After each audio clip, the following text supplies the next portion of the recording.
আমের রাজধানী খ্যাত চাঁপাইনবাবগঞ্জে চলতি মৌসুমে থাকছে না ম্যাঙ্গো ক্যালেন্ডার বা আম পাড়ার সময়সীমা।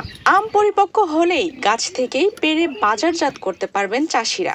8ই মে বৃহস্পতিবার বিকেলে চাঁপাইনবাবগঞ্জ মঞ্চে জেলা প্রশাসনের আয়োজিত ম্যাঙ্গো ক্যালেন্ডার প্রণয়ন, নিরাপদ ও বিষমুক্ত আম উৎপাদন, বিপণন, পরিবহন ও বাজারজাত সংক্রান্ত মত বিনিময় সভায় এই সিদ্ধান্ত হয়।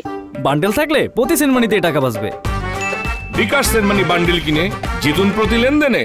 আমের ক্যালেন্ডার না থাকার কারণে প্রাকৃতিক নিয়মেই আম যখনই পাকবে তখনই বাজারজাত করা হবে।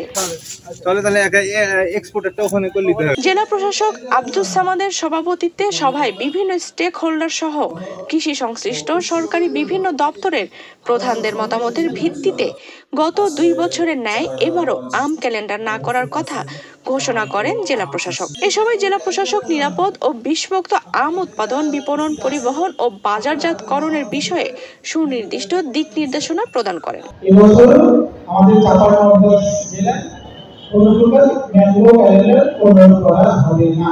আম যখন পরিপুষ্ট হবে, আমাদের কৃষক ভাইরা, আম চাষি ভাইরা তারা যখন বুঝছেন যে আম এখন পরিপুষ্ট হয়েছে, তখনই তারা গাছ থেকে আম পাড়বে।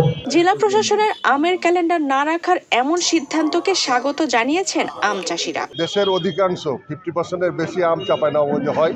আমরা গত 2 বছর থেকে আমের কোনো ক্যালেন্ডার করি না, এবং আমাদের চাঁপাইনবাবগঞ্জের একটা ঐতিহ্য আছে যে আম না পাকলে বাজারজাত করি না। চাঁপাইনবাবগঞ্জে যে চিরচারিত যে প্রথা আছে, চাঁপাইনবাবগঞ্জ চাষিরা গাছের আম পরিপক্ক না হলে তারা কিন্তু গাছ থেকে আম সংগ্রহ করে না। এবার জেলায় 37,505 হেক্টর জমিতে আম চাষ করা হয়েছে এবং উৎপাদনের লক্ষ্যমাত্রা নির্ধারণ করা হয়েছে প্রায় 4 লাখ মেট্রিক টন।